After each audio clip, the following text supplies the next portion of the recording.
Welcome to Exploding Brooklyn, newspaper accounts of Brooklyn's industrial history on Newtown Creek, a podcast from Tripping Balls Through History.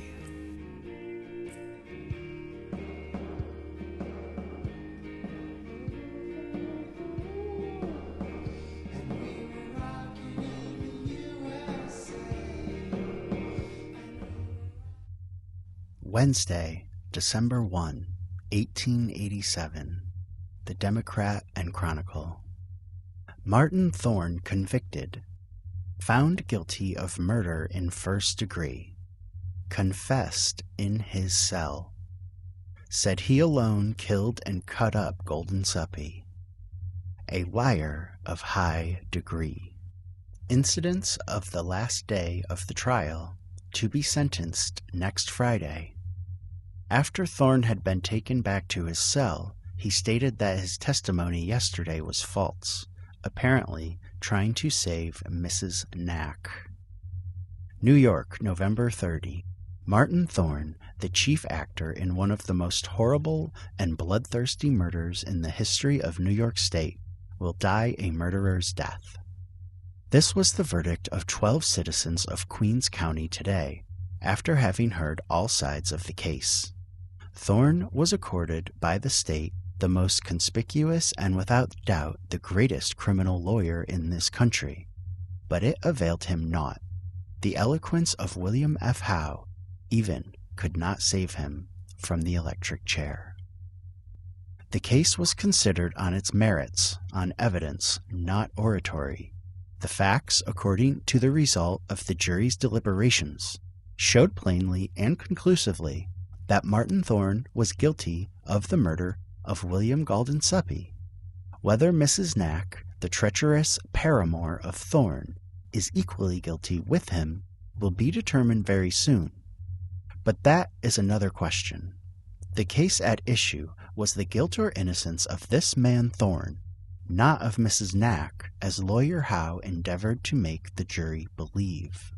The now famous case was resumed at 10 o'clock this morning, and shortly thereafter, at the suggestion of Mr. Howe, the jury were ordered to proceed to the Woodside cottage where Guldensuppe met his fate, under the close inspection of 9 officers who accompanied them.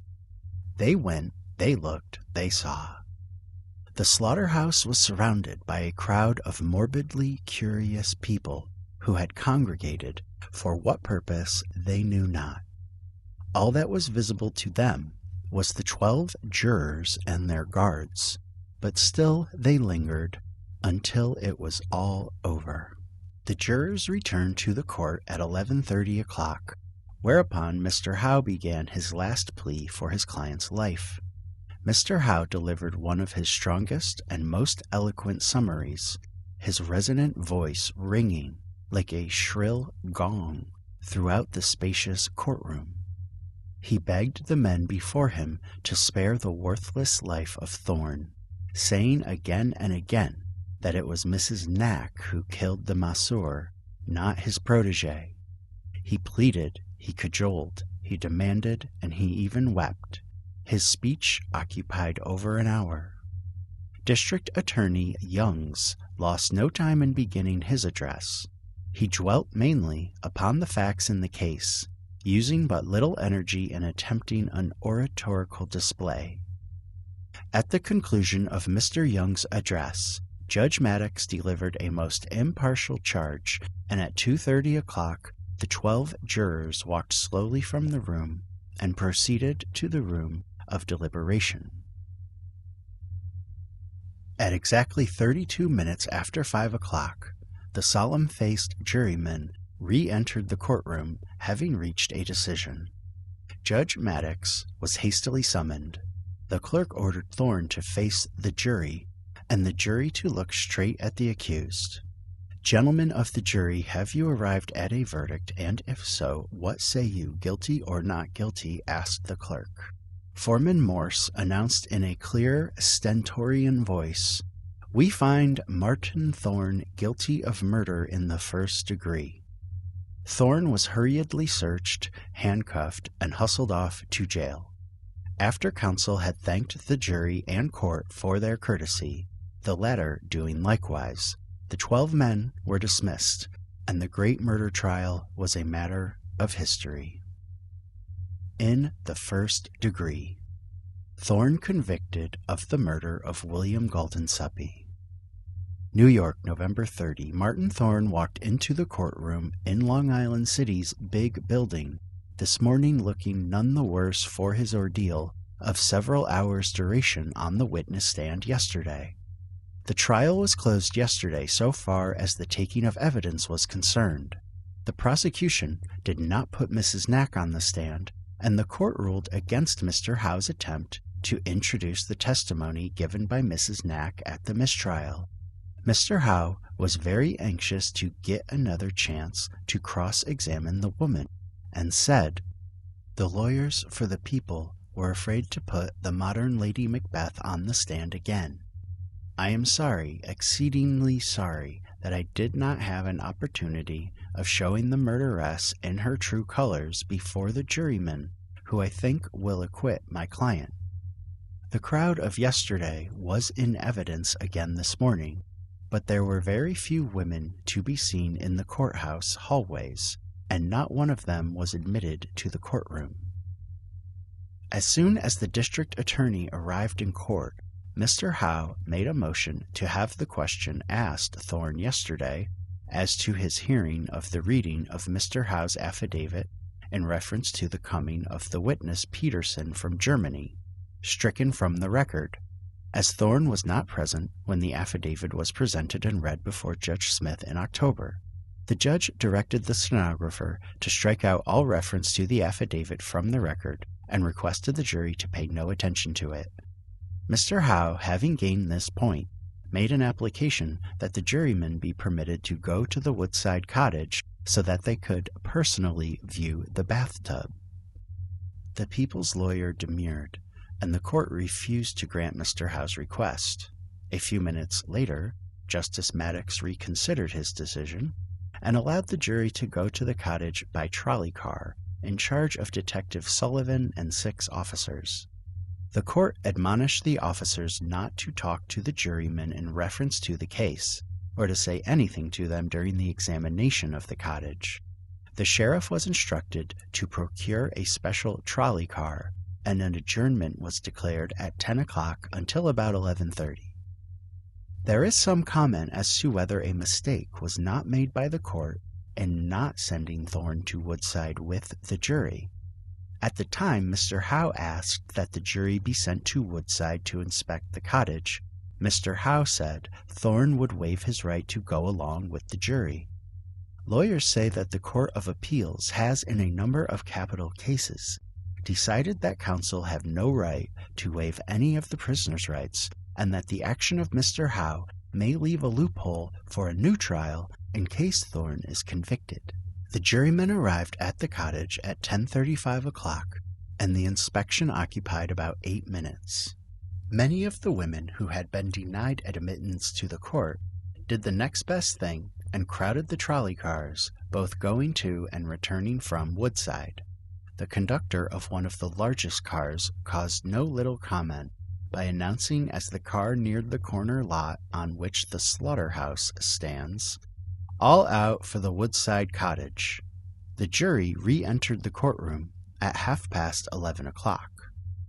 Mr. Youngs arrived a minute later, and Mr. Howe immediately began his summing up for the defense, speaking with a quivering voice.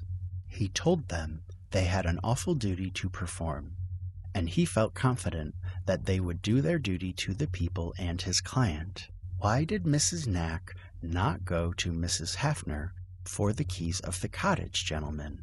Asked the counsel. You know well, gentlemen, although I cannot refer to anything which Mrs. Knack said on the previous trial, when she was a witness, I say again, gentlemen, you know well. Mr. Howe referred to the fact that Mrs. Knack was not produced as a witness on this trial, and said, "Your district attorney is too astute a man to bring her here to be refuted. She is saved, and Thorne is on trial for his life."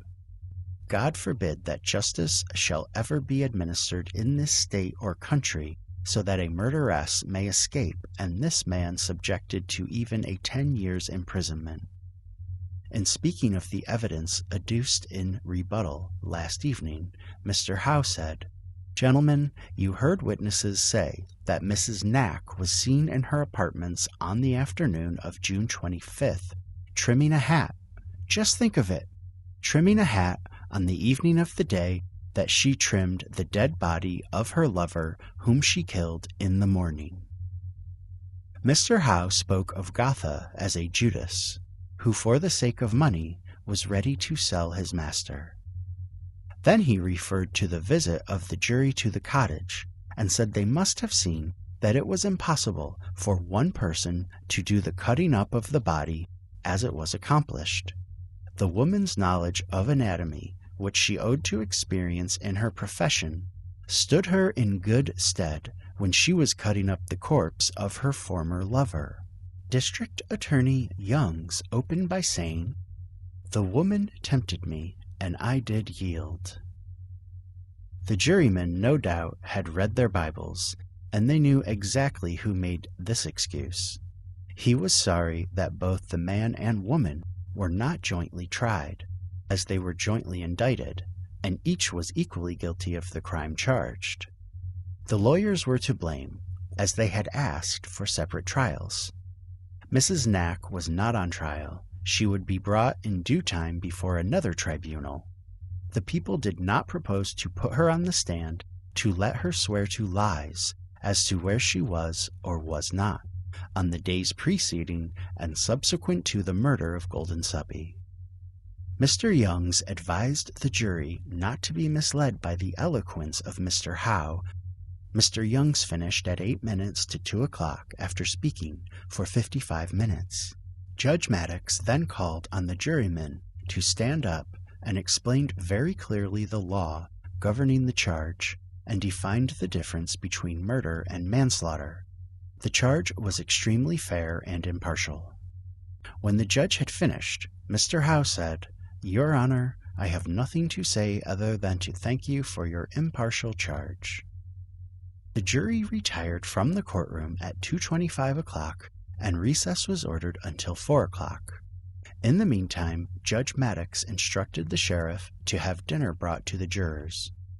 The court resumed its sitting about 5:30 o'clock, the jurors having signified that they had agreed upon a verdict. Martin Thorne was brought in by Sheriff Dote. The prisoner did not show any signs of nervousness, as the jurors filed into the box and answered to their names. Thorne faced the jurors stoically, but it was easily seen that he was controlling himself with great difficulty. His jaws were set rigidly and his lips tightly compressed. His lawyers evidently were more perturbed than Thorne. When the jurors stood up, the clerk of the court again addressed them and said, "How say you, gentlemen, is the prisoner guilty or not guilty?" There was a painful silence just then, and the jurors looked at each other, evidently wondering who should answer. Finally, Foreman Morse spoke up in a jolting, nervous way and said, "We find the prisoner, Martin Thorne, guilty of the charge as preferred." Then the clerk read the verdict from the back of the paper handed him by the foreman. Lawyer Howe asked that the jury be polled. As the name of each man was called out and asked, "Is that your verdict?" he answered, "Yes, sir." Thorne all the time was looking steadily at the front row of the jurors. He dropped into his seat the moment the roll call was completed. District Attorney Youngs then arose and moved that a day be set for sentence. Mr. Howe was on his feet immediately and moved for a new trial on the grounds that the verdict was against the evidence and the weight of evidence adduced. Judge Maddox denied the motion for a new trial. Mr. Howe asked the court to postpone the passing of sentence until next Friday, and Judge Maddox set it down for Friday next at 10 o'clock in the morning. The court then thanked the jury and discharged them, saying that they deserved the commendation of all good citizens as their verdict was dictated by their consciences. Thorne was taken to his cell. None of the jurors would tell anything about their deliberations, but it was learned from reliable persons that the first 6 ballots tallied 11-1 for conviction. On the 7th ballot they agreed. When Thorne had been led back to his cell after the conviction, he admitted that the verdict was just, and that he and not Mrs. Knack killed Guldensuppe. This acknowledgment of guilt took place when Thorne's cell in the jail was being prepared for him. During the trial, Thorne has been under charge of Captain Maytoven of Flushing. Captain Maytoven had him under his watchful eye when the jail officials searched the cell Thorne is to occupy for a day or two. While this was being done, Thorne talked with the police captain. He said, "I am glad it is over and the verdict given. I am convicted and I am contented. It is I who killed Guldensuppe, and I cut up his body. Every word that Mrs. Knack said upon the stand was substantially correct. When I was on the stand I lied when telling the story as I did, but I lied to clear myself. It is no use carrying it any further. I am guilty and am convicted. It is what I expected and what I suppose people think I deserve, and perhaps I do." Friday, September 3, 1897. The Standard Union. Awful crimes charged against Mrs. Knack by her husband. In an affidavit he declares that she practiced illegally as a midwife and burned bodies of infants in her stove. District Attorney Olcott of New York City made public yesterday afternoon an affidavit made by Herman Knack, the husband of Mrs. Augusta Knack, whom she discarded for Guldensuppe, the Turkish bath rubber, and who is indicted jointly with Martin Thorne for Goldensuppe's murder. In the affidavit, Knack accused his wife of practicing illegally as a midwife and of burning up the dead bodies of infants at her rooms at 479 9th Street, New York City. He implicates a druggist, a physician, and an undertaker, but their names have been withheld until the statement can be investigated. Knack's affidavit was made unwillingly. District Attorney Olcott summoned him from his home at 1580 First Avenue on Wednesday, and the statement was secured after 2 hours close cross-examination by Assistant District Attorney Mitchell. Knack swears that he married the accused woman in Germany in 1883 under her maiden name of Augusta Poussat, and that when she joined him here, after he emigrated, she at once started the baby farming business. He quarreled with her about her attentions to boarders, and on one occasion she attacked him with a knife, and he disarmed her after a desperate struggle. After the attack with the knife, she left him. She told him that she left him because she wanted to live with Guldensuppe, and later he found her living with the bath rubber in West 43rd Street, and they continued to live together until the murder. Knack swore that while at the flat at 470 9th Avenue, Mrs. Knack attended 5 or 6 female patients, and 3 or 4 infants were born there.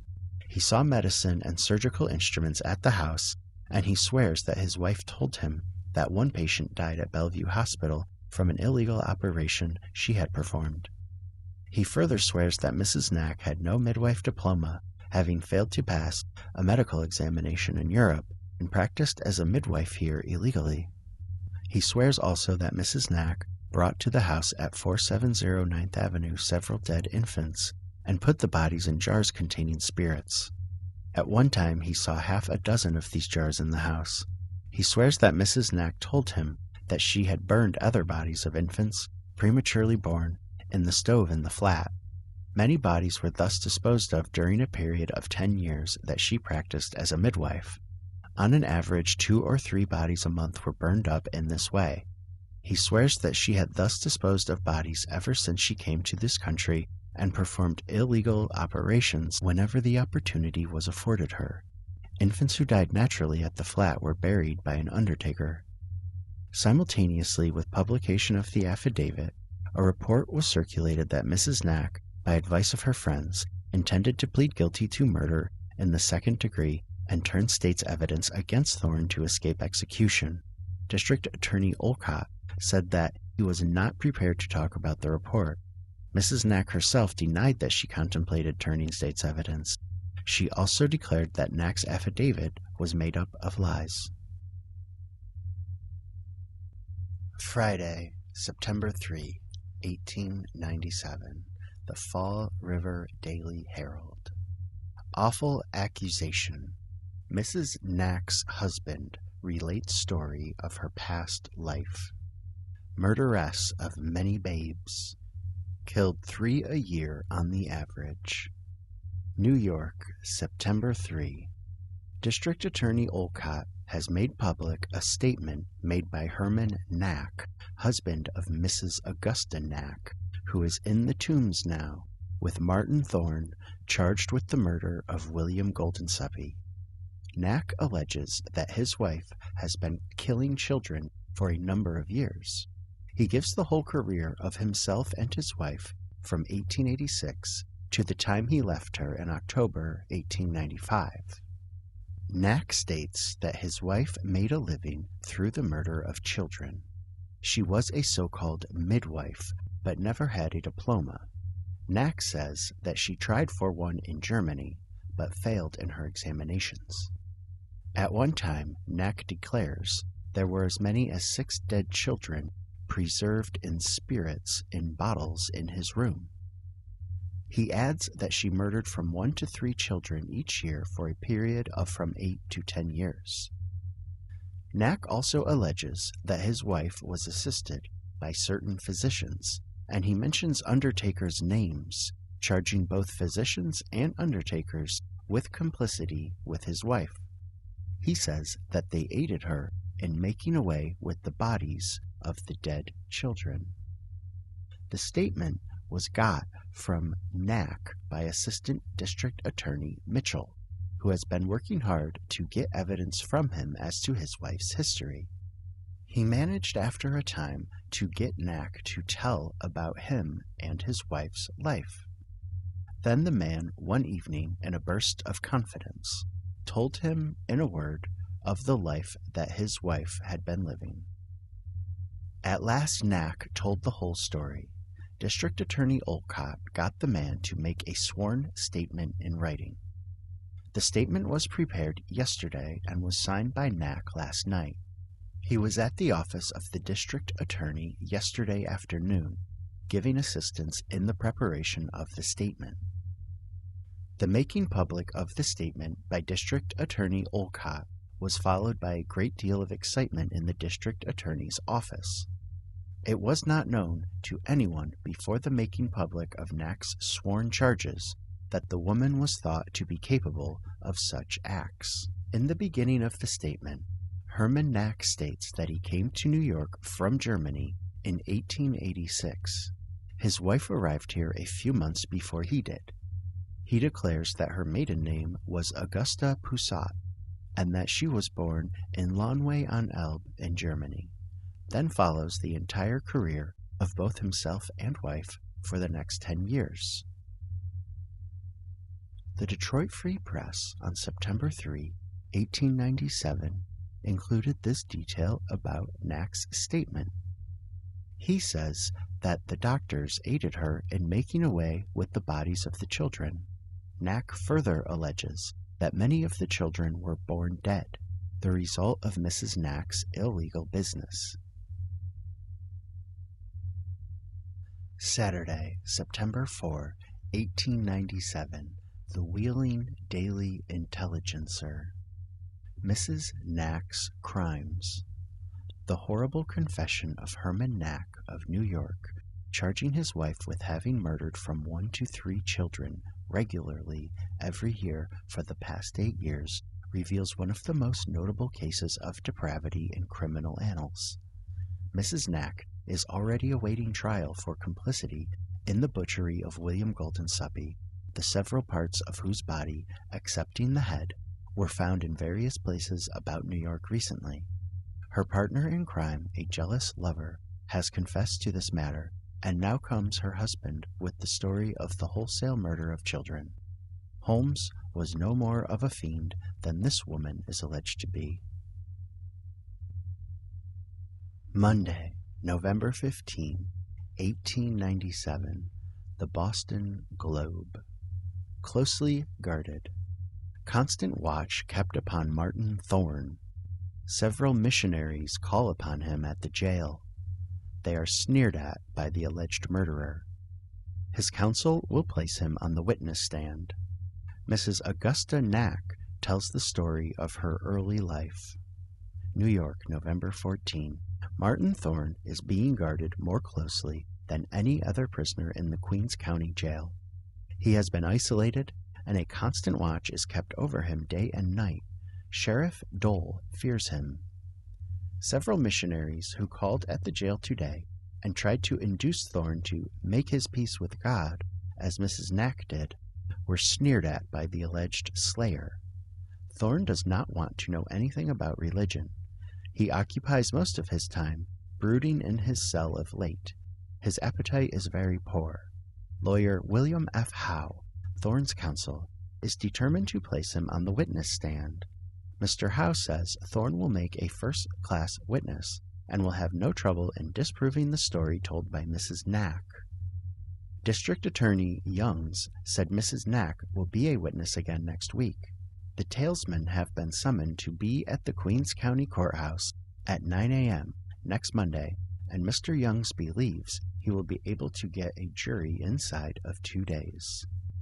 District Attorney Youngs has asked Warden Sage of Sing Sing not to transfer Edward Whalen, a prisoner at that place, as Mr. Youngs expects to call him as a witness against Thorne.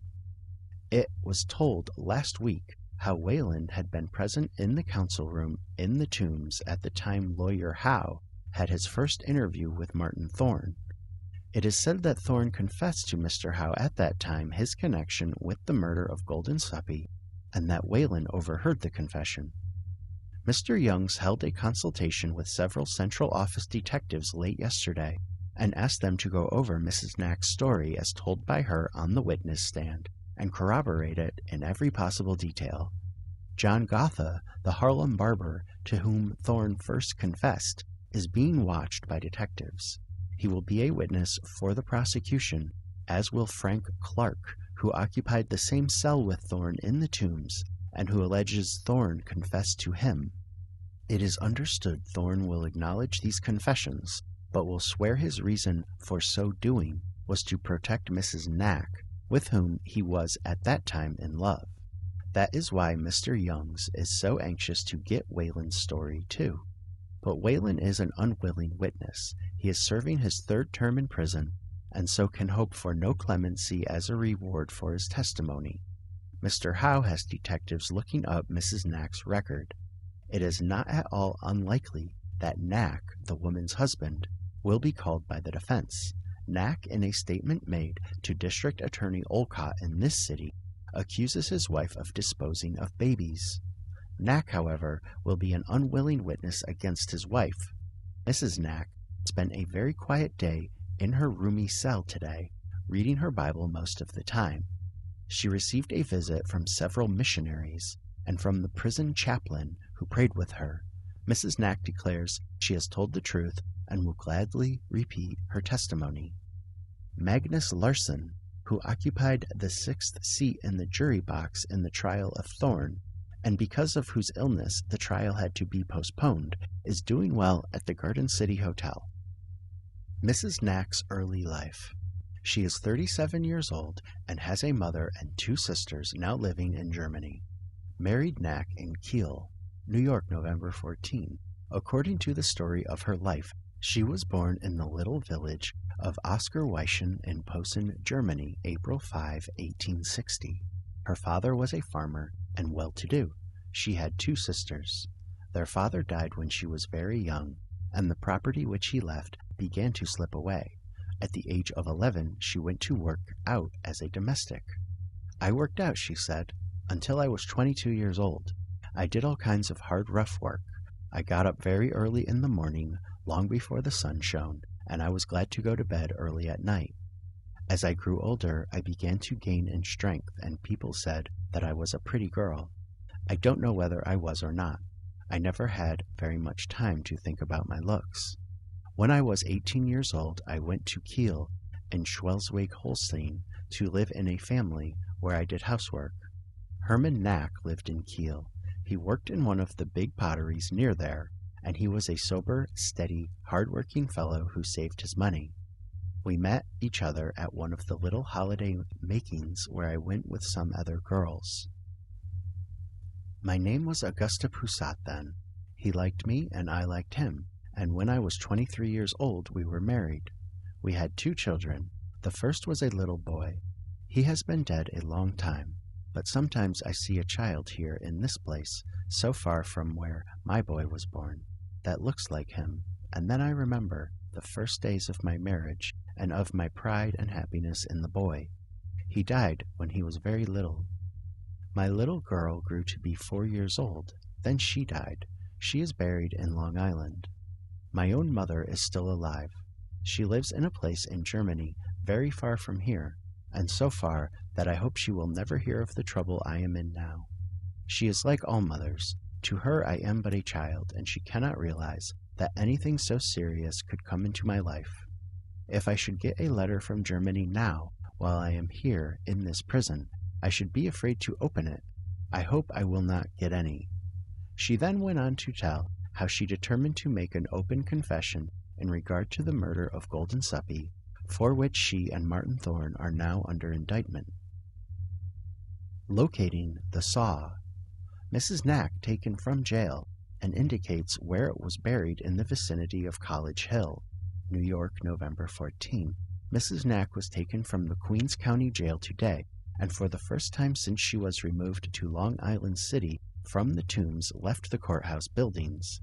She went to corroborate a part of her confession, and tomorrow the authorities hope to be able to locate the saw with which it is claimed Thorne dismembered the body of Guldensuppe. The party drove out Jackson Avenue and through Woodside, but not near the now notorious cottage on 2nd Street, where the murder occurred, on through Corona and Flushing, to a point between Flushing and College Point known as College Hill. Saturday, December 25, 1897. The Broad Axe. Long Island's murder case. Mrs. Knack lays all the blame upon Thorne. New York, November 11. There was an extraordinary turn of affairs yesterday in the Thorne murder trial in Long Island City. Mrs. Augusta Knack, who was indicted, together with her erstwhile paramour, Martin Thorne, for the murder of her former lover, William Guldensuppe, for whom she deserted her legal husband, appeared in the role of a state witness against Thorne, to the consternation of the latter's lawyers. For 2 hours and 40 minutes she remained there, while she told the terrible story of how she lured Guldensuppe to his death, and in telling the tale she knew full well that she was bringing her paramour to the electric chair. Frequently their eyes met, but the woman was not equal to the occasion, and she always had to turn away from Thorne's steadfast gaze. When she was asked why she had confessed, she replied that she wished to clear her conscience, and then burst into tears. But when Lawyer Howe began his cross-examination, he handled her unsparingly, and made her own up to such acts of premeditation that the majority of those who heard her admissions said that she was the greatest culprit, and many of those who had previously evinced antipathy to Thorne swerved around and pitied him. Thorne's lawyers have decided to put him on the stand when the proper time comes, and they promise that when he tells all he knows, the court and jury, as well as the spectators and reading public, will be treated with another sensation.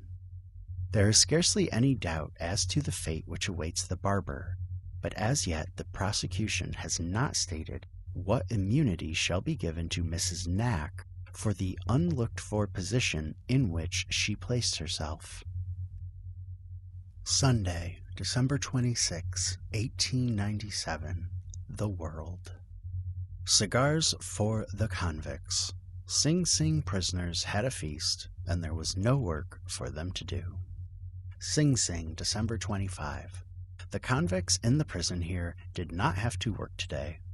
In the morning, Warden Sage had the convicts in the mess room, where a tempting breakfast of chicken fricassee, mashed potatoes, Tea with milk and sugar and bread was placed before them. The men then had a short time to exercise about the prison grounds, after which they attended services. While they were marching back to their cells, they received their noon meal to take to their cells. This consisted of crackers, cheese, bread, tea, and each man received 2 cigars. Then, too, the Christmas boxes sent to them by friends were distributed. They passed the rest of the day in their cells. John Y. McCain, the former ruler of Coney Island, was not neglected by his family. He received his Christmas box from home, and the day was doubly happy for him, for it will be his last Christmas behind the bars. His 6-year sentence, less the commutation for good behavior, will end in April next. Martin Thorne, the murderer of William Guldensuppe, was not permitted to leave the death house, although he exercised in the condemned house. The convicts missed Mrs. Ballington Booth, who is ill. She is a favorite in the prison, and it was her custom to visit the prison about Christmas time to cheer the convicts. Monday, December 27, 1897, the Brooklyn Daily Eagle. For Guldensuppe's head. Ex-Chief Conlon asks that the police board be compelled to pay a bill for dredging.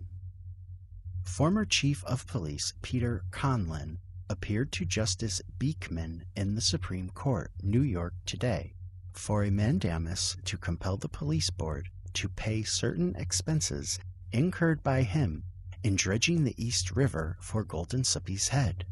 Ex-Chief Conlon says that as it was extremely important to have Guldensuppe's head in evidence at the trial of Martin Thorne and Mrs. Knack, he employed dredgers at $5 per day of 8 hours, which is the usual charge to look for the head.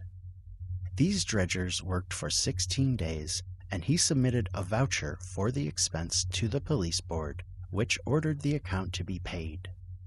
Commissioner Andrews, the treasurer of the board, was not present at this meeting of the board, and at a subsequent meeting the question was raised as to whether Chief Conlon had authority to incur such an expenditure. The former order for payment was then rescinded.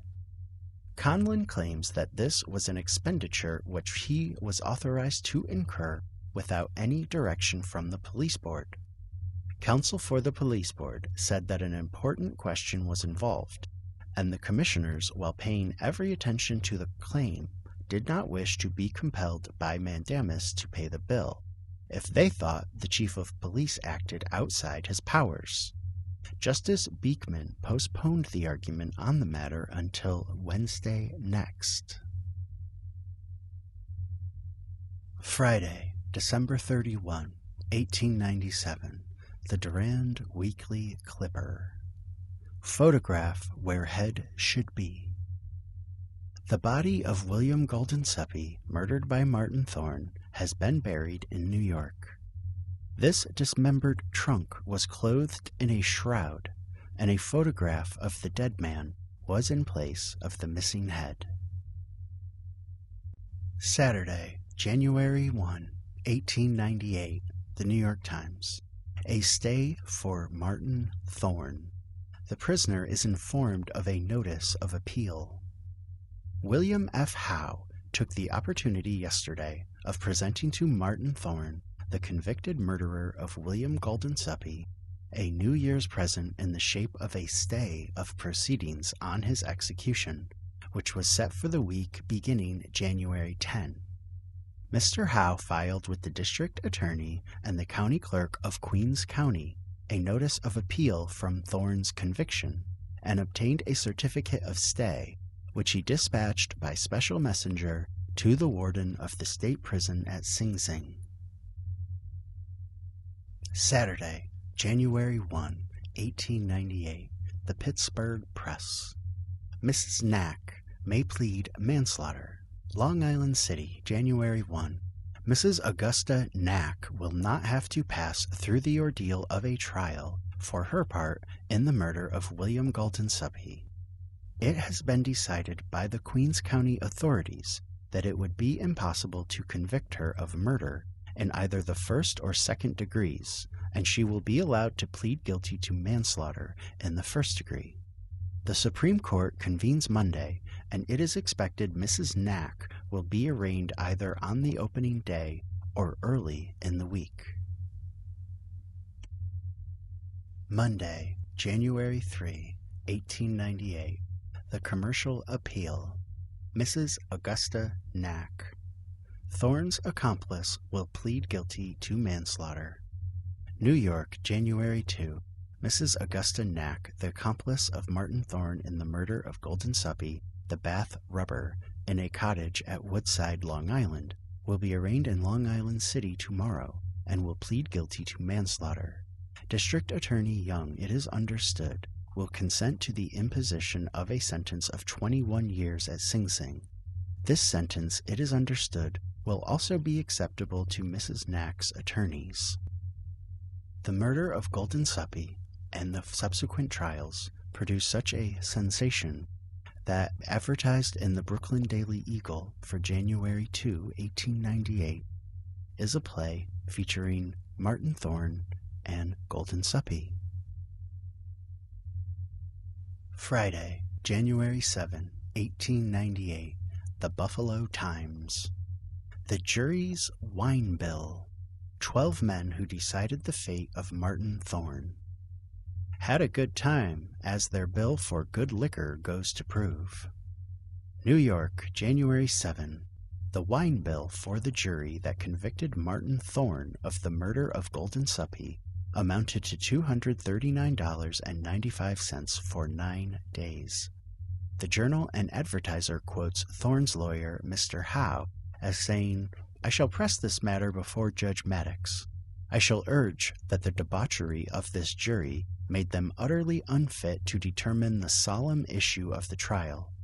It is not possible for men to live as that bill shows Thorne's jury lived during the solemn period of their deliberations in the case, and to remain in the right state of mind to decide the great issue of a man's life.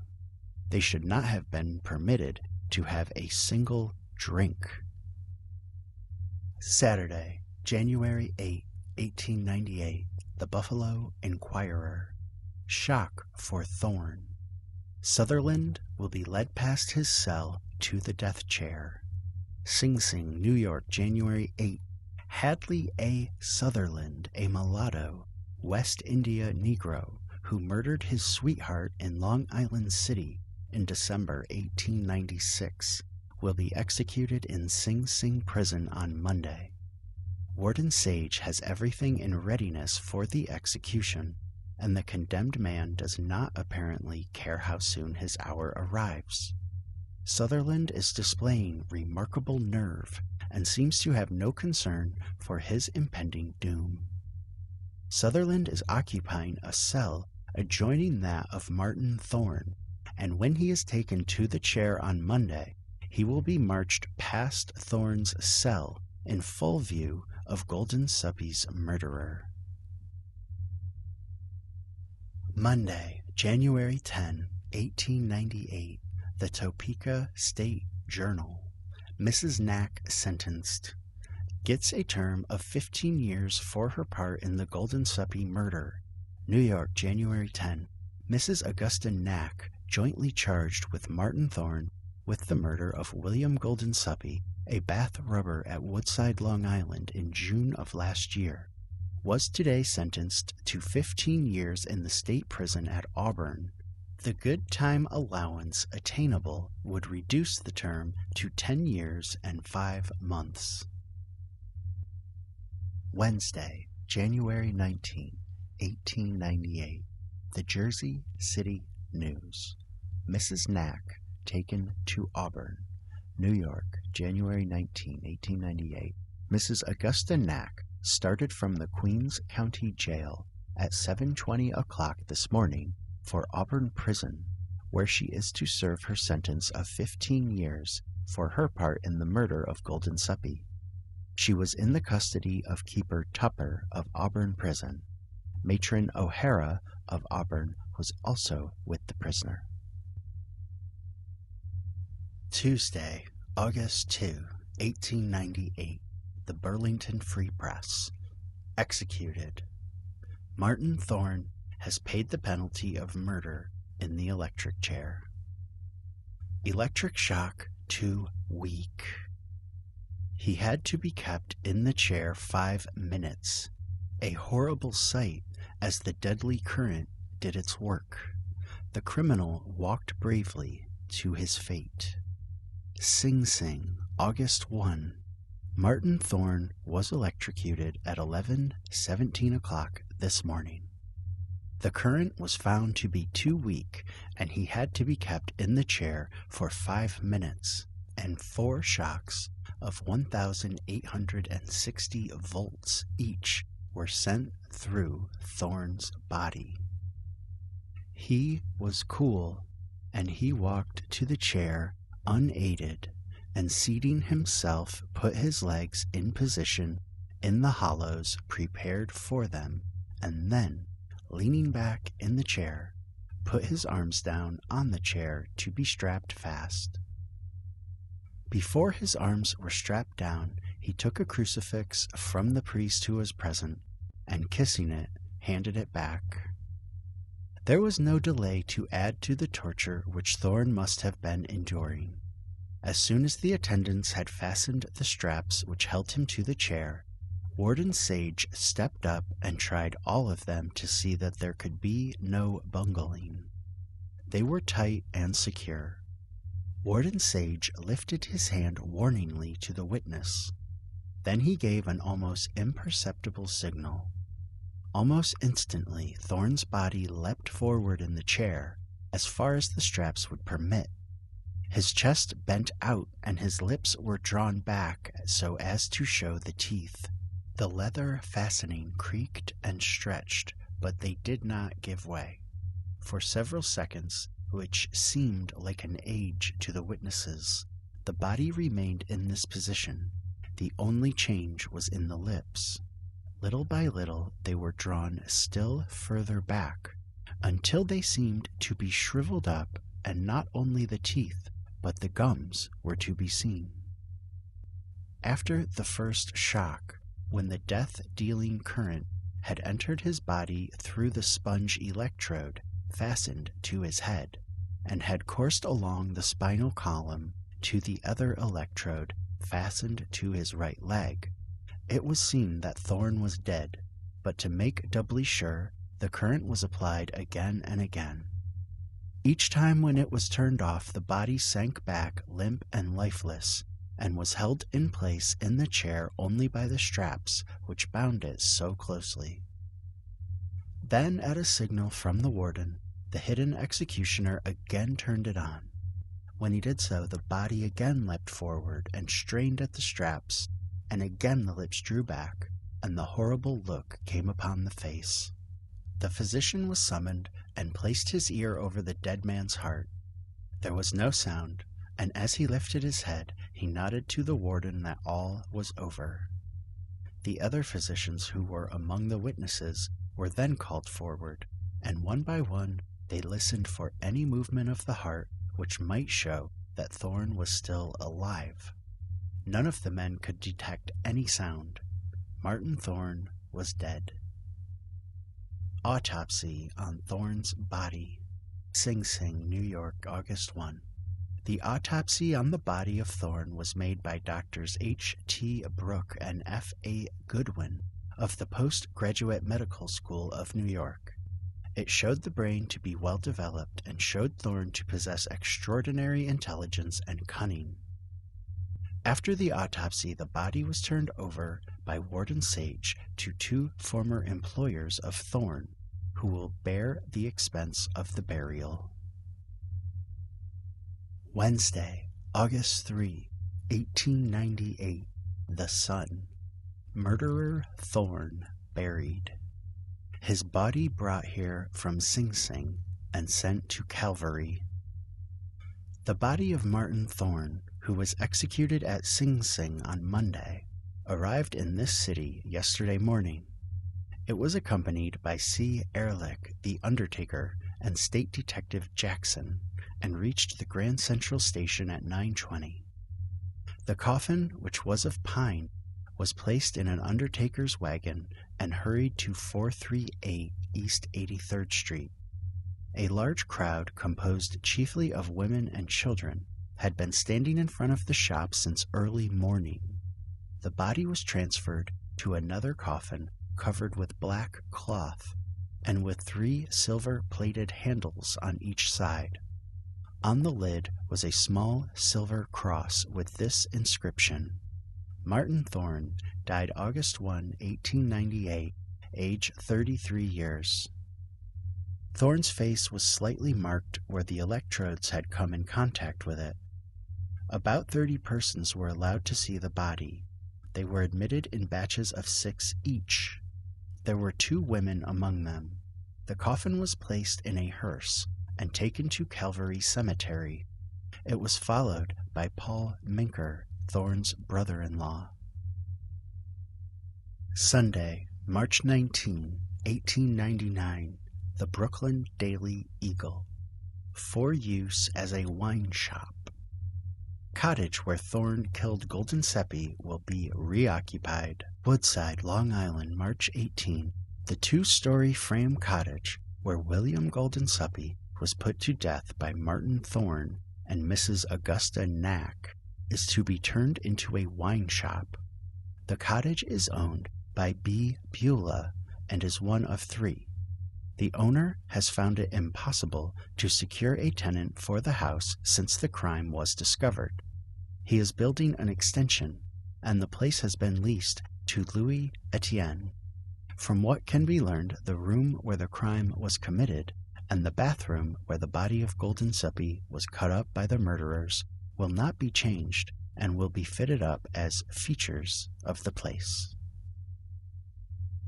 Tuesday, June 23, 1903. The Fall River Daily Evening News. Echo of a famous tragedy. Herman Knack, husband of a principal in the Guldensuppe murder, drowns himself. New York, June 23. Brooding over the tragedy in his life, Herman Knack, husband of Mrs. Augusta Knack, who with Martin Thorne killed William Guldensuppe, committed suicide yesterday by drowning himself in the North River. Knack, while in no way connected with the tragedy, and separated from his wife at the time she assisted in the murder of Guldensuppe, came into prominence after the arrest of his wife. The fact that he had been dragged into the investigation of the death of Guldensuppe preyed upon his mind. Yesterday he drove his truck to the docks at the foot of West Canal Street, left the wagon, and jumped into the river.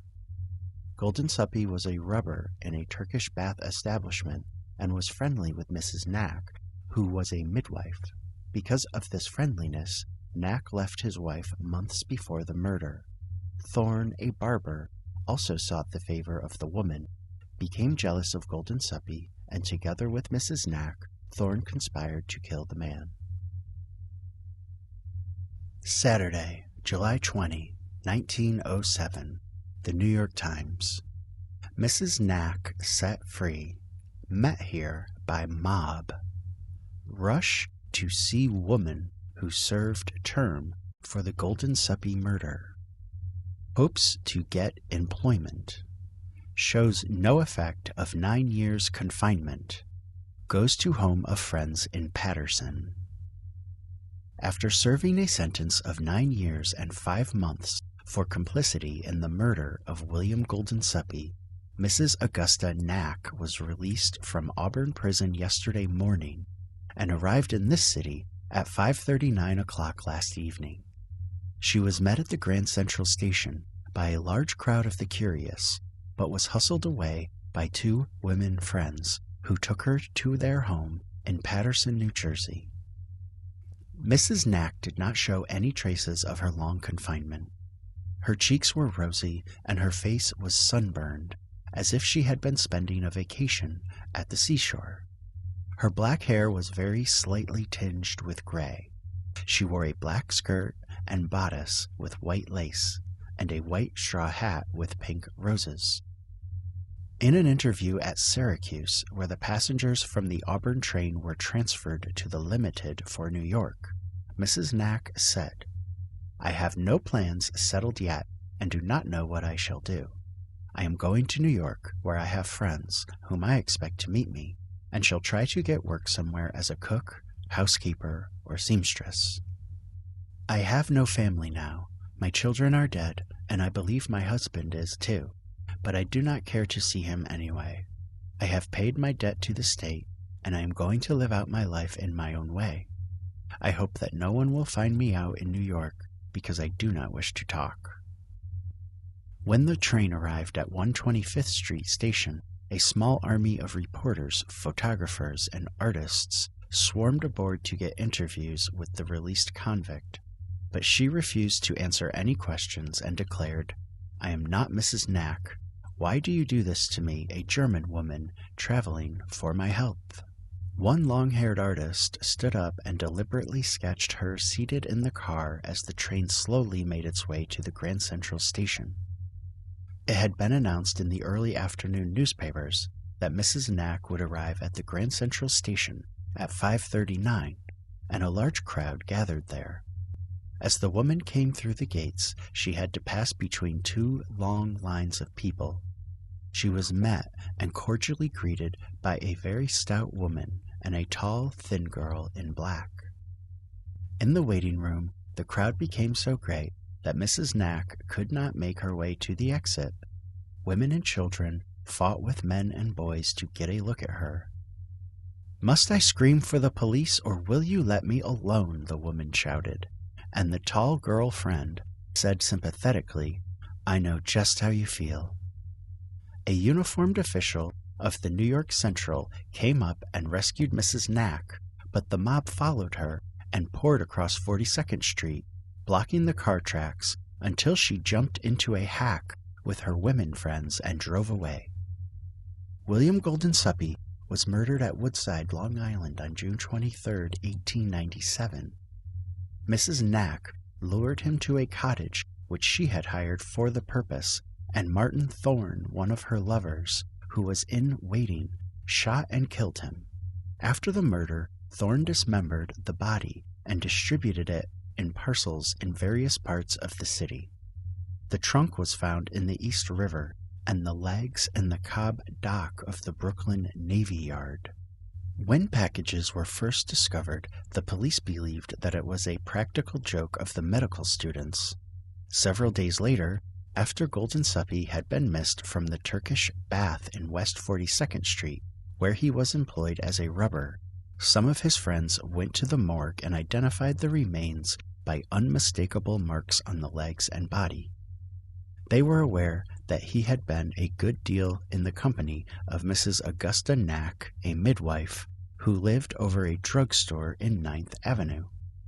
The woman became so confused in her replies when questioned by the police that she was arrested, and then a search was made for Martin Thorne, who was eventually captured through a barber named John Gotha, to whom he had disclosed his identity.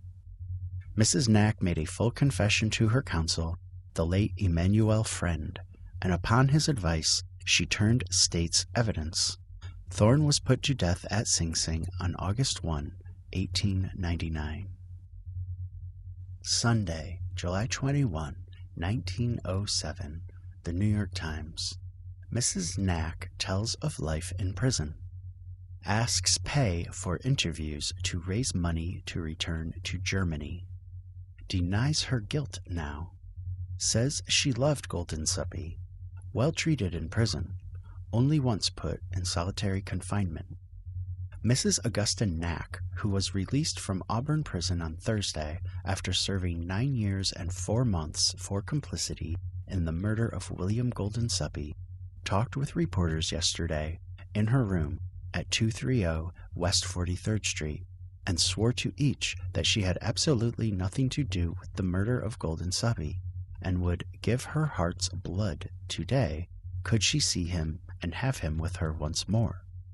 With dramatic gesture, and at times with tears in her eyes, she recited the story of her life from the time she left her husband until she reached this city after leaving the prison.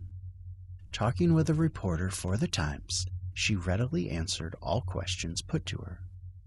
Apparently, she had taken months in which to prepare the statement she would give to the public upon her liberation from prison, and she told it over and over again yesterday as the reporters from the various papers were admitted to her room. As each was about to leave, she made a demand for pay for the interview, saying some of the newspapers had promised her money for exclusive statements. "And what arrangement is your paper making to pay me for the interview?" she would say. Upon being assured that some of the newspapers at least were not buying the information, she grew indignant. "I am selling this story, and it must not be used unless I am paid for it," she declared. Mrs. Knack proposes to go to Europe as soon as she is able to raise money enough to pay her passage. In Europe, she will make her home with her mother, Mrs. Poussat, who, she says, has been waiting for years for her return. "I did not kill Guldensuppe, and would give my heart if he could return to me," she declared yesterday. "I loved that man and did not love my husband. I left my husband because of his infidelity. Martin Thorne killed Guldensuppe as he had threatened to do, but I have served time for it. I have taken my medicine, even though it has been bitter, and I intend now to devote the rest of my life to forgetting all about the tragedy." Asked about her life in the prison, Mrs. Knack said that she had been treated very well during her entire stay there, with one exception. That was last November, when she was put in solitary confinement for violating the orders of one of the doctors in the hospital where she was assigned. She was in charge of a patient for whom liquid diet had been ordered, and through pity, she says, shared some toast with the sick person. One of the other patients told on her, and Mrs. Knack was placed in solitary confinement for 10 days. The experience, she says, was the most horrible in her whole life. While in prison, Mrs. Knack was assigned for the better part of 4 years to weaving cloth with which to make prison clothes, and was promoted to the place of teacher for the other women in the same work. Later she was sent to the hospital as a nurse, and remained there for 4 years. "With the exception of the solitary confinement, I cannot complain of my treatment," she said. "Many times, however, I was sorely tried, but by gripping my tongue between my teeth until the blood ran, I managed to control myself. When I was in solitary confinement, I received 1 slice of bread and 2 ounces of water each day.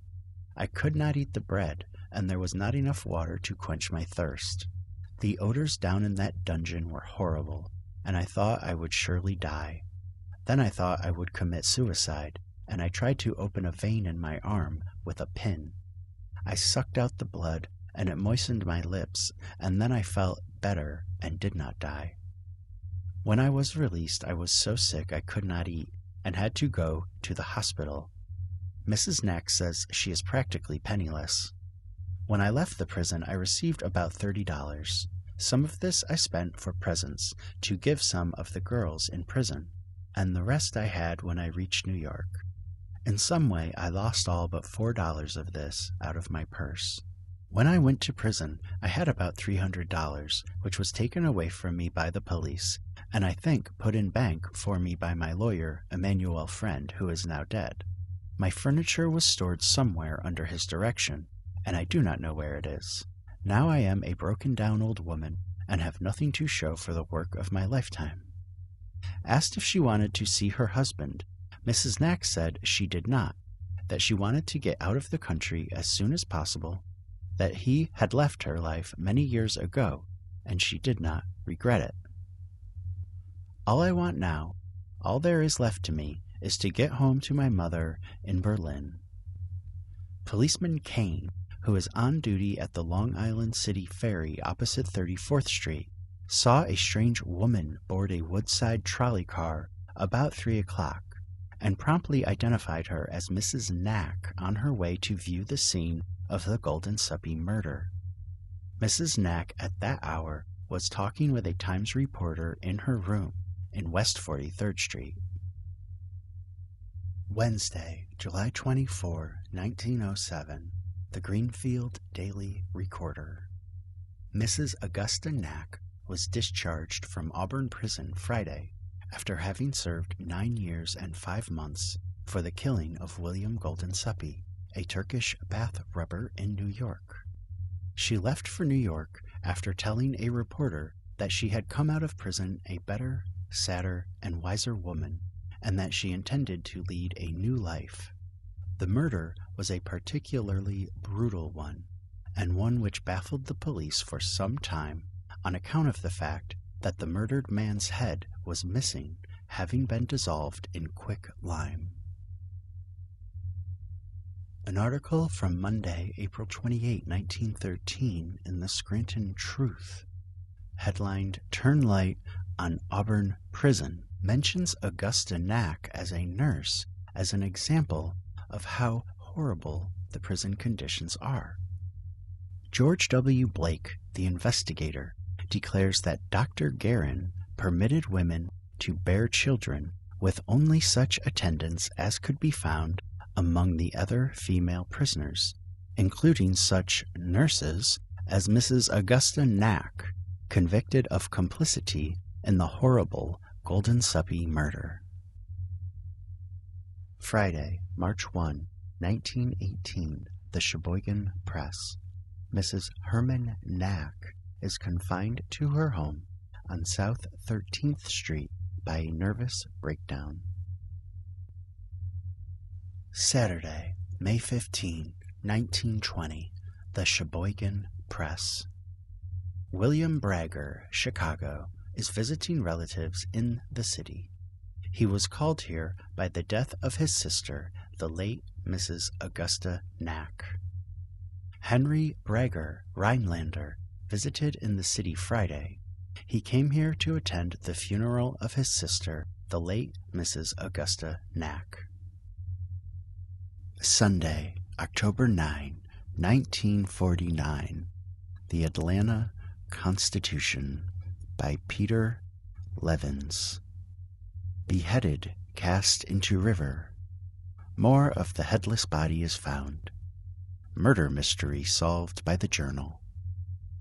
The above headlines appeared in the New York Journal on, respectively, June 27, 28, and 30, 1897.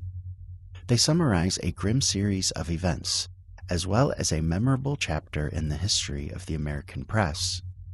3 boys playing at the foot of East 11th Street and the East River found an oilcloth-wrapped bundle floating high in the water at 2:40 p.m. Saturday, June 26. It contained part of a man's body comprising the shoulders, arms, and chest. The length of the arms showed that the man had been tall. The shoulders and back muscles were well developed and powerful. The hands were soft, white, free of callosity, and unmarked except for a small scar on the index finger of the left hand. The chest had been mutilated, as if to obliterate tattoo marks covering an area about the size of a man's hand. The oilcloth, bright red, with figuring of large and small squares, and flowering of gold, was such as could be purchased in hundreds of East Side stores, being used as tablecloths and by peddlers as covering for their packs. According to Dr. Philip O'Hanlon, a coroner's physician, death had occurred about 24 hours previously. Another section of the same body was discovered the next afternoon in Ogden's Woods, near 176th Street, Upper Manhattan. It had been wrapped in identical red and gold oilcloth. During Monday, the mystery marked time while police officers and reporters combed the town for further clues, particularly clues to the identity of the victim. The dynamic Journal, bent on showing up its old-fashioned competitors, went all out on the story, and on Tuesday made newspaper history by printing a 4-column, full-color facsimile of the only real clue in the case, the red and gold oilcloth. Early Wednesday morning, one of the Journal men, George Waugh Arnold, dropped into a saloon on East 42nd Street and called for his favorite warm-weather refresher, a mixture of beer, ale, and ginger known as shandy gaff. Arnold, a Park Row personality who periodically quit the newspaper business only to lose his shirt in the stock market, had been working 30 hours straight on the mystery. "Billy back at work yet?" he heard bartender Petey Bricker ask another patron. "No, and we haven't heard a word from him," was the reply. "We're all wondering what could have happened to him." Reporter Arnold looked up from his glass. "Who are you talking about?" "Billy Guldensuppe," the man said.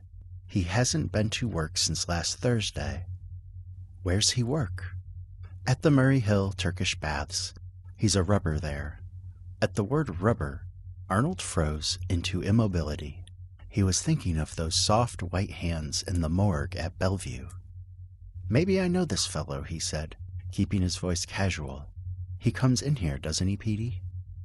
The bartender nodded. "Comes in here all the time." "Didn't he have a tattoo on his chest?" Arnold asked the other man. "That's right, figure of a woman. And I seem to recall a scar on his hand. The left hand, I think it is. Yes, index finger of the left hand. Yeah, he had a nasty felon a few months back. Complained about it a lot and finally had it lanced." George Arnold had hit the jackpot. That same morning, unknown to his journalistic rivals, he led a party of Turkish bath employees to the morgue. All recognized the scar, and their identification became positive later that same day, when the missing legs, done up in white oilcloth and ticking, were fished out of the Navy Yard basin on the Brooklyn side of the East River. "No doubt about it. Those were Billy's feet," they said, pointing to two right toes that overlapped, the soles which were calloused from exposure to the hot floor of the baths. Arnold learned that Guldensuppe had told his boss on the previous Thursday night that he might not show up for work Friday. He had not appeared on Friday, and on Saturday the manager had received a note signed Billy, which said he was too ill to work. The fast-moving journal man next learned that Guldensuppe had boarded for the previous 18 months in the home of a midwife, Mrs. Augusta Knack, over a store on 9th Avenue.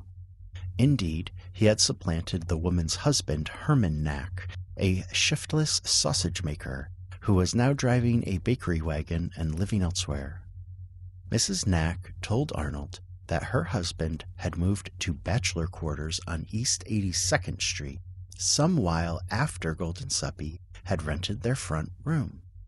Later, she'd advertised for another boarder, and the hall room had been taken by a barber, a dapper, mustachioed fellow named Fred Braun. All had gone well, she said, until the previous winter. Braun had complained of the chilliness of his room, whereupon she had suggested that he sleep in the kitchen, which adjoined her chamber. Guldensuppe, an extremely hot-tempered individual, had soon expressed his disapproval of this arrangement by beating Braun and then throwing him and his belongings into 9th Avenue. She admitted that the barber had gone off vowing vengeance, and added that she hadn't blamed him. Journal reporters led police officers to Mrs. Knack just as she was preparing to leave town. Out in Queens, Mrs. Pauline Reiger saw the color picture of the oilcloth and then called the Journal to report that on the previous Wednesday, the 23rd, she had sold several yards of that cloth at her Jackson Avenue shop to a stocky woman with dark, piercing eyes. Escorted to headquarters, she identified Augusta Knack as the purchaser, not only of the oilcloth, but of the white ticking which had swathed the legs. Mrs. Knack was held as a material witness, while detectives and reporters coursed the town in search of Knack and Braun. The husband, soon found, had an unassailable alibi. As for Braun, the investigators learned that no barber of that name existed within the territorial limits of Greater New York, that his description exactly fitted a barber named Martin Thorne, who was well known in a number of Midtown shops. Constantine Keene, a barber who had worked at the same shop with Thorne the previous winter, related that Thorne had reported for duty one day with a badly blackened eye, which had been dealt him by his own account, not by a man, but by a woman. "But I don't care," he had said. "She loves me and gives me money whenever I ask for it." The police sent out the following alarm: "Wanted for the murder of William Guldensuppe, Martin Thorn, whose right name is Martin Torczewski, born in Posen, Germany, 33 to 34 years old, about 5 feet 8 inches in height, weighs about 155 pounds, has blue-gray eyes, very dark hair, red cheeks, and light brown mustache, thick and curled at the ends, has a small scar on the forehead, speaks with a slight German accent, is an expert pinochle player and a first-class barber." Meanwhile, a check of Mrs. Knack's movements showed that she had rented a horse and surrey on both Friday the 25th and Saturday the 26th at August Struning's livery stable near her home. The rig had been returned at about 9 p.m. Saturday by a man answering to the description of Thorn. It was further learned that Mrs. Knack had received a telegram, supposedly from Guldensuppe, on Saturday, asking her to phone the Turkish baths that he would not be able to work that night. This message, filed at an office at 46th Street and 6th Avenue, had been sent by a man of Thorn's description. The scene now shifts to Long Island. For several days, Henry Wall, a lamplighter who lived on 2nd Street, Woodside, had been telling people about his sick ducks. The ducks had long been accustomed to paddling about in the water, which flowed sluggishly through an open drain outside a vacant house next door to his place. Apparently they had been contaminated by something in this water, which he discovered had a pinkish hue. Wall's story reached the ears of the police on July 3, along with reports of a man and woman visiting the vacant house in a surrey, and of gaily colored bundles being carted away. Soon they knew what had taken place in this house, which had no sewer outlet except to the ditch out in front. The owner of the cottage said she had rented it on June 20 to a Mr. Braun. He had been accompanied by a husky, dark-eyed woman he had introduced as Mrs. Braun. The owner said that on July 2 she had received a note which read, "Mrs. Balla, on account of sickness in my family, I will not move into the cottage at Woodside before another week or 10 days. F. Braun." Now we come to perhaps the most fantastic episode of the story. On Monday morning, July 5, barber John Gartha, Martin Thorn's best friend, was at work in Antonia Martinelli's shop on Upper 8th Avenue. Suddenly he got the shock of his life as he saw the widely hunted suspect come in and sit down in his chair. Their eyes met in recognition, but all Thorn said was, "Haircut." Gartha went to work with comb and scissors. Nothing was said, but as Thorn got out of the chair he slipped Gartha a note, then strolled out. The note read, "I want to talk to you. Please meet me at 130th Street and 8th Avenue at 1 o'clock. Don't fail me." Gartha, granted some time off, met Thorn. The latter told him he didn't know which way to turn, that he was desperately in need of help. Then, without any urging from his friend, Thorn related the following story. Mrs. Knack, who lived in mortal fear of Guldensuppe's ungovernable temper, lured the Turkish bath worker to the Woodside cottage on the pretext that she wanted him to look it over and give her his opinion. On arriving there, Guldensuppe sat down on the front steps and said, "It's a good enough place, it'll do." "But you haven't seen the inside yet," she protested. "Come in." So they went in. "You go through the house while I look around outside," she said. "I'll wait here until you come back," he replied. "No, don't wait. I want you to look it all over, look in every room and closet." He obeyed, but did not get beyond a closet in the front upstairs bedroom, for that was where Thorn greeted him with a burst of gunfire. Thorn remained with the body, while Mrs. Knack, at his suggestion, returned to her home. She came back at 5 p.m. to find the bundles all done up for disposal. One was about the size of a large cabbage, and had been encased in plaster of Paris. This, like the torso and legs, had been dropped into the East River from a ferry boat. They had come back on Saturday to tidy up, not knowing that the only sewer outlet from the bathtub was that open drain out front. After hearing Thorne's story, Gartha agreed to meet him again the next evening at 125th Street and 8th Avenue, and then left him that Monday afternoon about 5 o'clock. On Tuesday morning, Gartha discovered that he could not keep this secret from his wife. Her reaction was to suggest that he tell the whole story to the police. "Oh, I couldn't do that," he protested. "He's my friend." "He's desperate," she said. "By now he's probably sorry he confessed to you. Maybe he wants to kill you." Gartha laughed at the idea. She kept after him, and he kept saying he couldn't do a thing like that to a friend.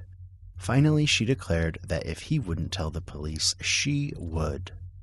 The upshot was that, at the appointed time and place, a group of officers dressed as laborers closed in on Martin Thorne and made the arrest. A journal editorial on July 8, the same day Thorne and the woman were indicted for murder, ended with these words: "The mystery is closed out. A clumsy murderer stands stripped of all romance before the bar of justice. The rest is detail." One detail was the granting to George Waugh Arnold of a handsome bonus by his publisher, William Randolph Hearst.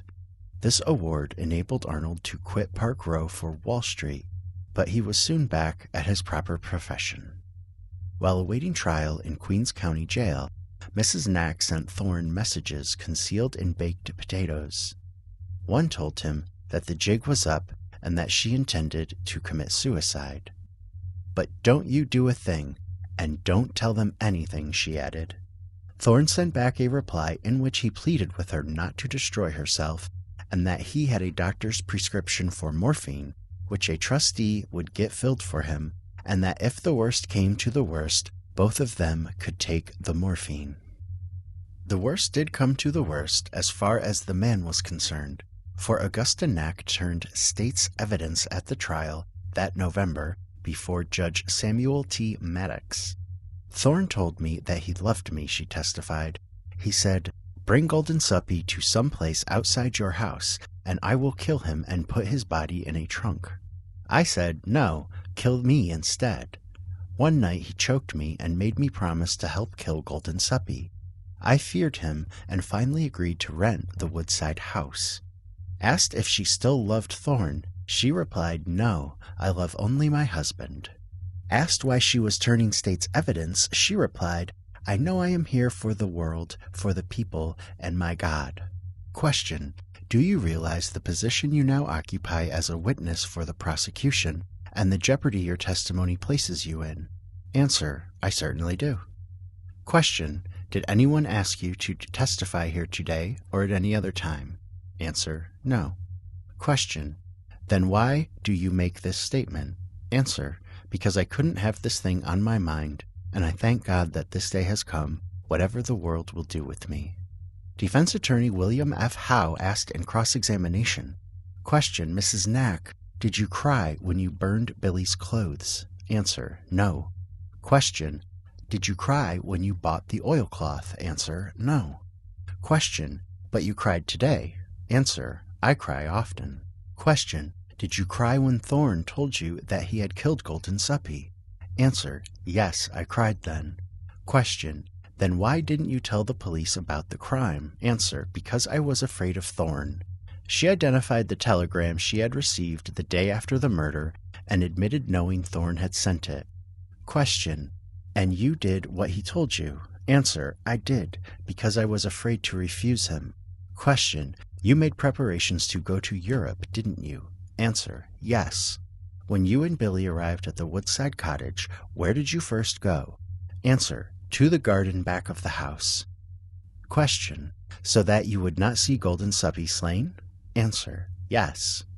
Lawyer Howe told the jury that he would show that everything told by Mrs. Knack regarding the part Thorne took in the slaying and mutilating of Guldensuppe actually described what she herself had done. He asserted that it was Thorne, not the woman, who remained in the garden while she did the killing, and that Thorne's part in the crime had been confined to helping her dispose of the bundles. Thorne then took the stand and so testified. He said he went to the cottage at Augusta's request, and that when he arrived there he found her terribly excited. Their dialogue, he said, went like this. He, what's the matter? She, I have Guldensuppe upstairs. He, what's he doing? She, he's dead. He, how's that? She, I shot him. He, what are you going to do now? She, you must help me get rid of the body. He, no, I will not. She, if you don't, the police will get onto it, and they'll blame you for it, because you had a fight with Guldensuppe and he gave you a bad beating and blackened your eye. Thorne then explained, I loved Mrs. Knack. I went upstairs and later helped her to carry the bundles to the river and the woods where they were afterwards found. The jury convicted him after 3 hours' deliberation. Mrs. Knack, because of her service as a witness, was allowed to plead guilty to manslaughter. She got 15 years and he got the chair. It has always been a matter of speculation whether a positive identification could have been established in this case if Guldensuppe's job had not required constant exposure of his feet. A 2-page special spread in the New York Daily News of Sunday, June 4, 1961, ends the story of the Guldensuppe murder, at least at that time, with these paragraphs. The jurors found Thorne guilty on November 30, 1897. He was executed at Sing Sing exactly 9 months later. As payment for her service to the state, Mrs. Knack was allowed to plead guilty to first-degree manslaughter. She was sentenced to 20 years to life. In July 1908, she was freed on parole. Most New Yorkers felt that in her case there was no triumph of justice, that she was just as guilty as Thorne and should have been executed. Using an assumed name, Mrs. Knack started a dry goods store on 9th Avenue, but residents in the area recognized her and boycotted the place. She couldn't have been very smart, for under another alias, she started a delicatessen on 10th Avenue. Again she was recognized and boycotted. Finally, she moved away, never to be heard of again. Even her death went unreported. In 1946, there was a house cleaning in the Long Island City building, which houses the office of the Queens District Attorney. Articles which had been exhibits in long-forgotten trials were thrown away.